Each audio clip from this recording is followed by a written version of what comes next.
Assalamualaikum warahmatullahi wabarakatuh. Hamdan wa syukranillah, salatan wa salaman ala rasulillah Sayyidina Muhammad ibn Abdillah wa ala alihi wa ashabihi wa mawalah.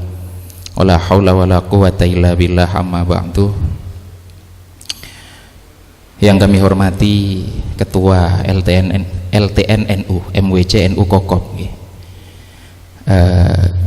Gus Muhammad Ibnu Romli beserta seluruh jajaran pengurus di MWC NU Kokop,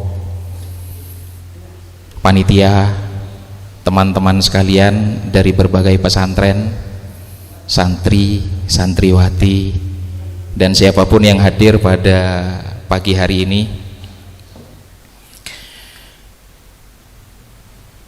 Saya pernah sowan kepada Kiai Miftahul Akhyar, Rois Am PBNU, dan sowan kepada kiai-kiai sepuh di Nahdlatul Ulama, termasuk juga kepada Kiai Marzuki Mustamar di Malang.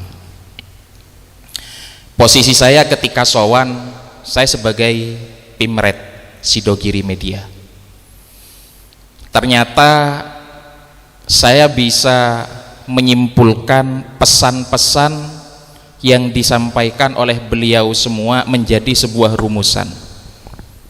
Rumusannya seperti ini: jangan sampai meninggalkan literasi, jangan sampai meninggalkan tulis menulis, karena itu adalah tradisi ulama kita secara turun-temurun dari dulu sampai sekarang, dan literasi itu menjadi satu-satunya arsip ilmiah yang abadi.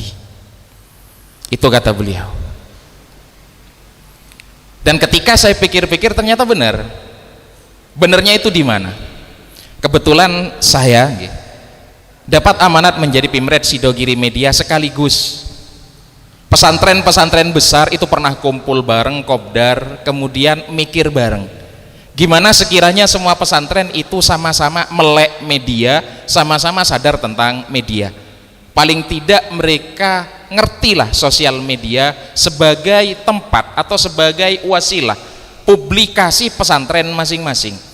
Alhamdulillah dari inisiatif itu, waktu itu Sidogiri, Lirboyo, Peloso, kemudian juga Langitan, ada Zainul Hasan Genggong, ada Blok Agung Banyuwangi, kemudian ada Gasek, Sabilur Rosyad, pesantrennya Kiai Marzuki Mustamar waktu itu. Ayo kita bikin wadah, kemudian kita ajak semua pesantren-pesantren terutama yang belum melek media agar sadar media. Akhirnya terbentuk ketika itu yang namanya Media Pondok Jatim, dan kebetulan saya dikasih amanat untuk menjadi pembina dari komunitas Media Pondok Jatim tersebut. Udah, saya berpikir seperti ini, dan itu benar. Benernya gimana? Ini dawuh dari kiai-kiai yang saya dapatkan tadi, dari kiai-kiai sepuh di Nahdlatul Ulama, cuman literasi, cuman tulis menulis itu yang menjadi arsip ilmiah yang abadi. Lah silahkan teman-teman sekalian itu bermedia, media apapun, bahkan media-media yang sekarang menjadi tren itu perlu juga kita terjun di situ, perlu kita galakkan. Cuman ada satu hal yang perlu kita sadari, bahwa segala bentuk media itu tidak ada yang eksis seterusnya. Mengikuti tren, tidak ada yang seterusnya eksis. Satu-satunya media yang akan terus eksis apa? Tulis menulis. Satu-satunya media yang tidak akan pernah lekang dimakan oleh zaman itu cuman tulis menulis, dan itu arsip ilmiah yang abadi. Mungkin teman-teman dengan saya beda usia dan beda generasi. Saya sempat nututi di ujung-ujung ketika itu ada platform sosial media yang namanya Friendster. Itu sudah sangat asing bagi teman-teman sekalian. Friendster itu apaan, Pak? Ya kan? Friendster dulu pernah digalakkan, Sidogiri itu juga punya yang namanya Friendster. Pertemanannya sampai puluhan ribu. Tapi sekarang siapa yang tahu Friendster? Muncul Facebook ketika itu, booming, heboh luar biasa, animunya besar sekali, dan Facebook menjadi fenomena yang luar biasa dahsyat, ya kan? Setelah Facebook, insya Allah teman-teman sekarang Facebook kok gitu-gitu aja. Facebook mulai membosankan, ya kan? Apalagi dengan kemunculan Instagram. Instagram sepertinya lebih bagus untuk eksistensi, untuk mendongkrak reputasi. Akhirnya Facebook iya ada, Instagram muncul dan heboh sekali yang namanya Instagram. Kalau kita sekarang buka Facebook, itu ternyata lebih banyak menemukan jual beli HP bekas, motor bekas dan pekakas bekas. Dan kita, ya, itu Facebook fenomenanya seperti itu. Jadi ketika tidak ada inovasi dan gitu-gitu saja, orang-orang kemudian akan meninggalkannya. Instagram, apakah Instagram akan terus eksis? Enggak. Instagram sudah ada saingan yang luar biasa berat apa? Ternyata sekarang orang-orang itu punya kecenderungan nonton video. Kalau sebelumnya video itu di YouTube semua, dan YouTuber, bahkan anak-anak kecil itu punya cita-cita ketika ditanya pengen jadi YouTuber, insya Allah teman-teman sekarang merasakan kondisi seperti ini. Nonton YouTube itu bosen. Kenapa nonton YouTube itu bosen? Kepanjangan, terlalu panjang, sehingga ada migrasi besar-besaran kemana? Ke TikTok, ya kan? TikTok lebih simpel, lebih sederhana, lebih nyantai ketika melihat. Kenapa? Enggak panjang-panjang amat. YouTube itu sudah mulai membosankan, tapi orang-orang kemudian pindah ke TikTok. Instagram tidak mau kalah, akhirnya bikin kompetitor dari TikTok yang namanya Reels untuk mempertahankan eksistensinya, sama-sama video pendek. YouTube pun itu juga tidak mau kemudian ketinggalan zaman, ada short video di situ. Para YouTuber pun, mereka yang berpenghasilan cuan banyak dari YouTube, mereka juga tidak mau ketinggalan. Mereka juga rame-rame buka akun TikTok, konten-konten YouTube-nya kemudian dipotong-potong, yang mana yang paling menarik, yang kemungkinan besar FYP nantinya ditaruh di TikTok. Ketika FYP di TikTok dilihat oleh sekian ribu bahkan ratusan ribu, selengkapnya klik linknya kemana? Ke YouTube. Sehingga TikTok menjadi distribusi konten. Jadi kontennya di YouTube, distributor kontennya adalah TikTok. Itu kan segala macam bentuk usaha dari berbagai macam platform sosial media untuk mempertahankan eksistensinya. Sekaligus kita tahu bahwa tidak ada satupun media yang bertahan seterusnya, yang akan eksis terus. Satu-satunya yang tetap akan bertahan sampai kapanpun itu adalah tulisan.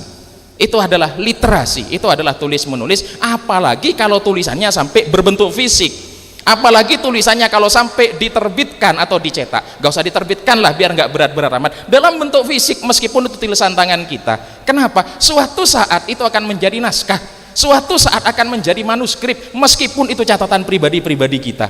Suatu saat itu akan menjadi sesuatu yang penting. Mungkin sekarang kita biasa-biasa saja, sepertinya nggak penting-penting amat, tapi suatu saat nanti hal yang nggak penting pun kita tidak tahu, itu akan menjadi sesuatu yang sangat penting.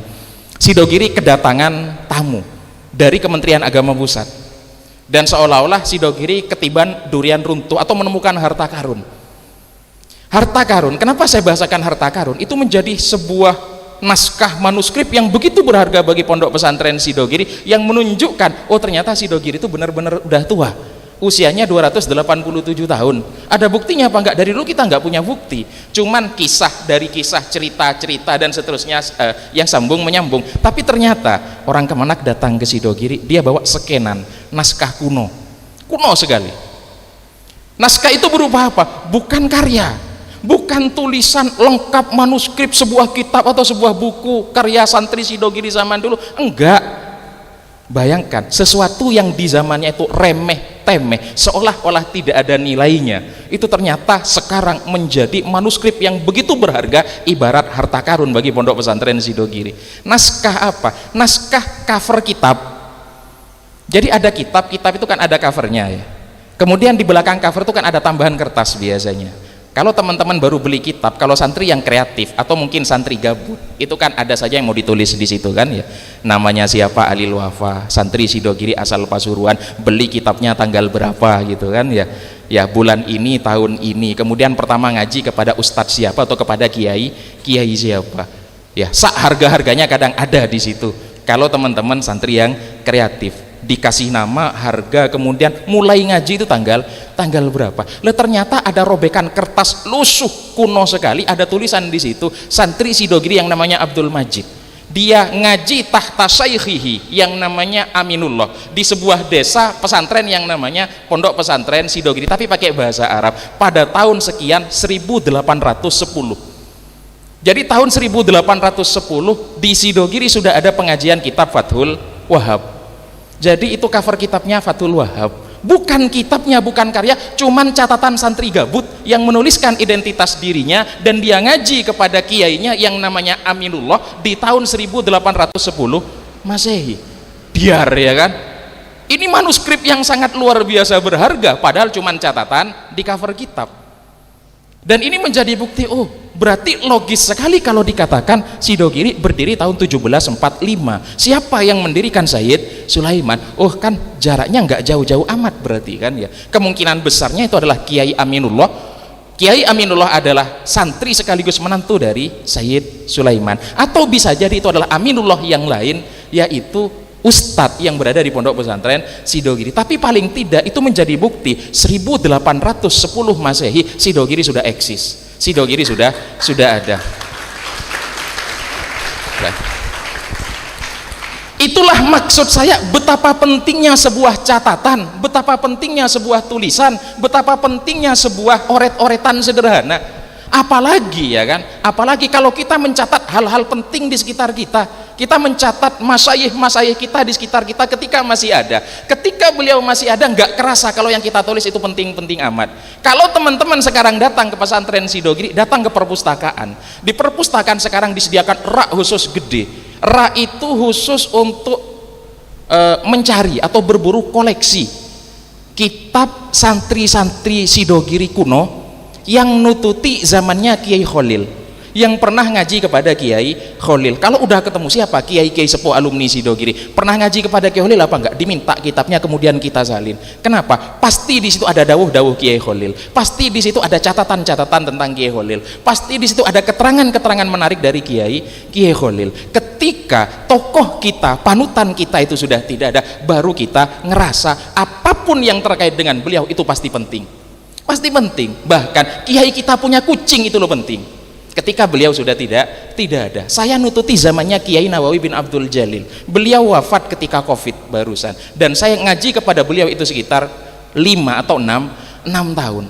Dan ketika saya buka kitab Ihya saya, ya untung ketika itu saya sering gabut gitu kan ya. Gabut itu apa maksudnya? Saya itu tiap kali ngaji pasti dikasih catatan.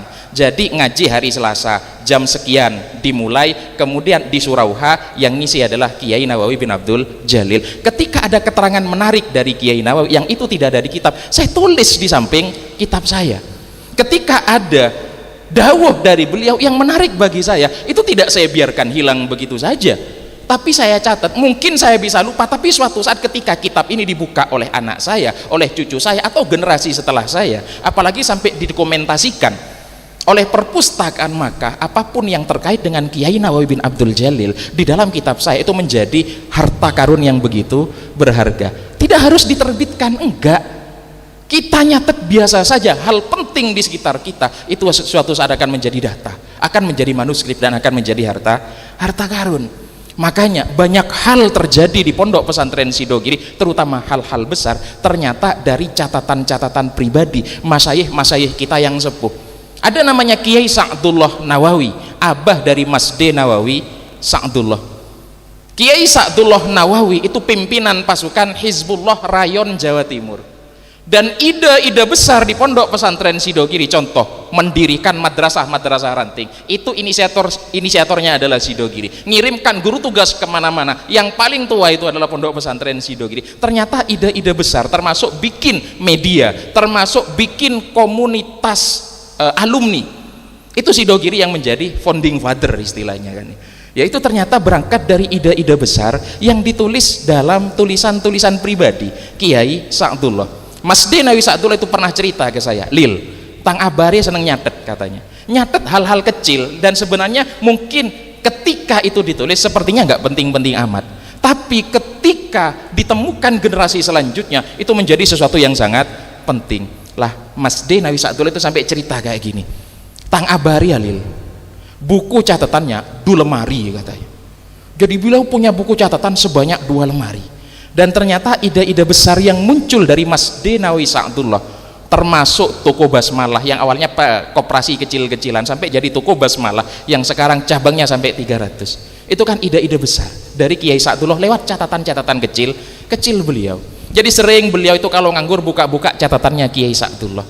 Kadang beliau menemukan seperti ini, kenapa Sidogiri melek media dan kenapa tulis menulis digalakkan di pondok pesantren Sidogiri lewat tulisan Mas Dinawi Sa'dullah yang namanya Revolusi Pena. Beliau itu pernah nemu tulisan abahnya, yaitu Ki Sa'dullah Nawawi, andai Sidogiri punya radio, katanya. Andai Sidogiri punya radio, itu ditulis di zaman Kiai Sa'dullah. Radio itu media paling utama ketika itu di zaman Kiai Sa'dullah, sehingga diterjemahkan oleh Mas Dinawi Sa'dullah, berarti paling tidak abah saya punya keinginan Sidogiri melek media sebagai corong informasi tentang Sidogiri. Maka digalakkan segala media di pondok pesantren Sidogiri, berangkat dari ide sederhana tadi, andai Sidogiri punya radio. Makanya tulis menulis di Sidogiri itu udah usianya puluhan tahun. Saya saja sekarang jadi pimret Sidogiri Media edisinya 197.